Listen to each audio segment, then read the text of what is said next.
দাদাবাবু, চা নিন দাদাবাবু। নিশা উঠে পড়েছে? আজ তুমি ওকে দুধ দাওনি নাকি? দাদাবাবু, ওনাদের রুম বন্ধ আছে। ও ঠিকই তো, আমিও প্রত্যেক দিনের মতো তোমাকে জিজ্ঞেস করছি। হ্যাঁ দাদাবাবু, আমি না রোজকার মতন আজকেও দুধ নিয়ে গেছিলাম ওদের রুমে। যখনই আমি দরজা নক করি, আমার তো মনে পড়লো ওদের তো বিয়ে হয়ে গেছে। আনন্দ তো খুবই হচ্ছে, কারণ আমার মেয়ের বিয়ে হয়ে গেছে। শুনতে কি ভালো লাগছে না? হ্যাঁ দাদাবাবু, আর আপনিও এইভাবে সবসময় খুশি থাকুন। যা হবে ভালোই হবে। আর আপনিও দেখুন, এই খুশির জন্য আপনি তাড়াতাড়ি সুস্থও হচ্ছেন। কিন্তু সরলা, ওর স্বামী কে, কোথা থেকে এসছে কিছুই জানি না। যাক বাদ দাও, আমার মেয়ে ওকে পছন্দ করেছে, ওদেরকে খুশিতে থাকতে দাও না। আমার ইচ্ছে মতো ও আমাকে একটা নাতি বা নাতনি দিয়ে দিক, তাহলে আমিও তো অনেক খুশিতে থাকবো। দাদাবাবু, আপনার সমস্ত ইচ্ছা নিশ্চয়ই পূরণ হবে। আপনি একদম চিন্তা করবেন না দাদাবাবু। ঠিক আছে। আমি আপনার জন্য খাবার রেডি করছি, আপনি আসুন। ঠিক আছে সরলা।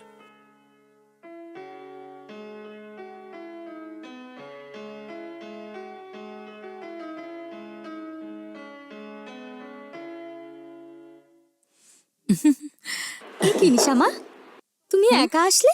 আমাদের জামাই কোথায়? আরে রে, ওকে অ্যাক্টিং এর জন্য ডেকেছিলাম, আমি তো ভুলেই গেছি। ঠিক আছে, এখন সামলাতে হবে। ও স্নান করতে গেছে এখন। আমি সব রেডি আছে কিনা সেটাই দেখতে এসেছি।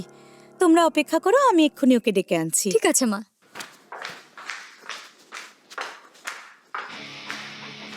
সাম্বার দেবো? না ঠিক আছে, আচ্ছা না।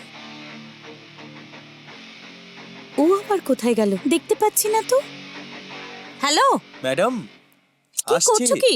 তাড়াতাড়ি 2 মিনিট। নিচে এসো, জলখাবারের জন্য ডাকছে। ম্যাডাম এক্ষুনি যাচ্ছি আমি। কথাটা শোনো ম্যাডাম, শুধুমাত্র এই ঘরেই ডাকবে তুমি। নিচে এসে তুমি আমায় নিশা বলে ডাকবে, ঠিক আছে? হ্যাঁ হ্যাঁ। হ্যালো, হ্যাঁ বল। কিরে নিশা, আজকাল ফোন টোন করিস না, খুব ব্যস্ত নাকি? সেসব কিছু নয়, আমি নিজে তোকে ফোন করতাম। বাবার সঙ্গে সম্পত্তি নিয়ে কথা বলবো। এ কি, বিয়ে হয়েছে সবে তো 2 দিন হলো, আর এখনই তুই সম্পত্তি চাইছিস? না না, আমার মনে হচ্ছে এটাই সঠিক সময়। না না, আমার মনে হয় এটা একদম ঠিক সময় তুই নয়। এরকম কেন বলছিস? একদম, বিয়ে হতে না হতেই সম্পত্তি চাইলে বাবা সন্দেহ করবে না নাকি? এতদিন তুই অপেক্ষা করেছিস, 10 দিন পরে গিয়ে জিজ্ঞেস করবি, তাহলে ওনার আর সন্দেহ হবে না, আরে বুঝলি? 10 দিন অপেক্ষা করতে হবে? আমি ভাবলাম আজকেই জিজ্ঞেস করব। এই একদম নয়, তোর সামনে কোনো অপশনই নেই, তোকে অপেক্ষা করতেই হবে। তবে তো সব সম্পত্তি তুই পাবি নাকি? তোর বাবা কত ট্যালেন্টেড তুই জানিস তো নাকি? উনি একজন নাম্বার 1 বিজনেসম্যান। যতক্ষণ না ওনার বিশ্বাস হচ্ছে তোরা দুজন খুব সুখী, ততক্ষণ পর্যন্ত তোকে অপেক্ষা করতেই হবে, বুঝতে পেরেছিস তো? বুঝে গেছি আমি, তুই চিন্তা করিস না, তোর কথা মতোই কাজ করব। আর আমার অ্যাক্টর শুভন কেমন অ্যাক্টিং করছে? আর বলিস না, ও তো ভালো অ্যাক্টিং করছে, কিন্তু আমার খুব ভয় করছে। সবকিছু বুঝিয়ে সুঝিয়ে ওকে এখানে আনতে হতো, শুধুমাত্র অ্যাক্টিং করার কথা বলেছে ওকে, একটু ভয় করছে আমার। এই, তোর চিন্তা করার কোনো দরকার নেই। আমি শুভায়নকে বুঝিয়ে দেবো যে আমার ফ্রেন্ড একটা সিনেমা বানাচ্ছে, আর ওখানে তুমি হিরোর রোলটা প্লে করবে। বেকার ওর বিষয়ে চিন্তা করে মাথা খারাপ করিস না তুই। সব সময় আমাদের ফোকাস আমাদের প্ল্যানের উপর থাকা উচিত, তুই বুঝতে পারছিস তো? মনে হচ্ছে বিজয় আসছে, আমি পরে কল করছি। হ্যাঁ ওকে, ঠিক আছে।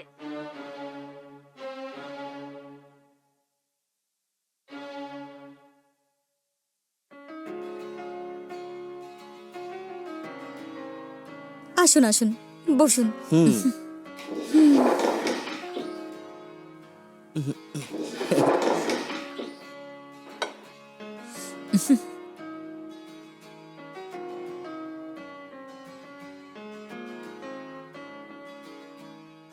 সরলা দিদি, আমাকে একটাই দিও।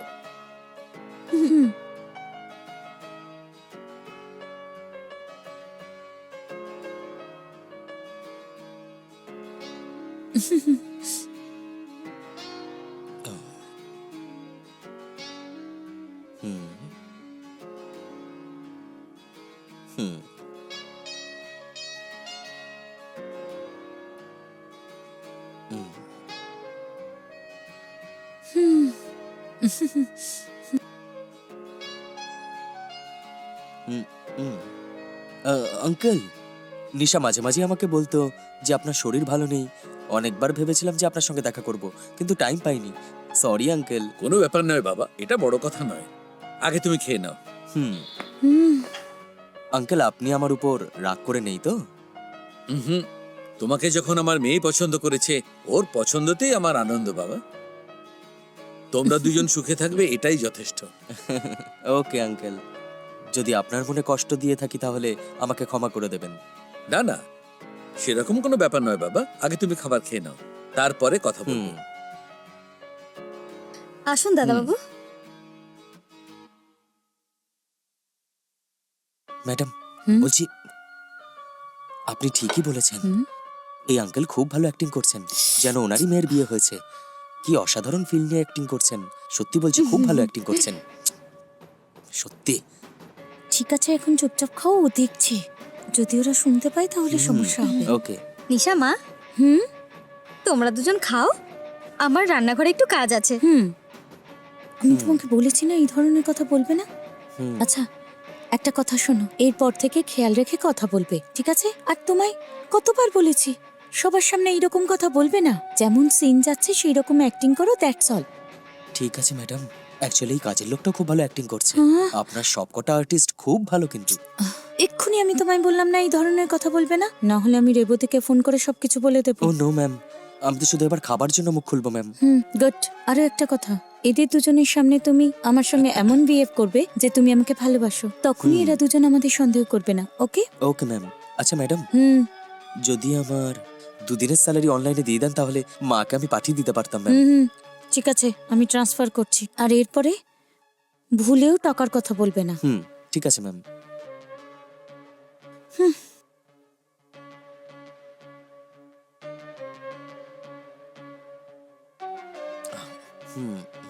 ও।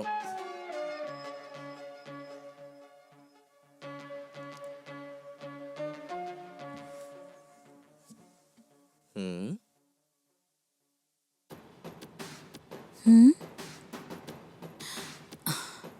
এই এই মনে হচ্ছে বাবা আসছে, তুমি আমার কাছে এসে বসো।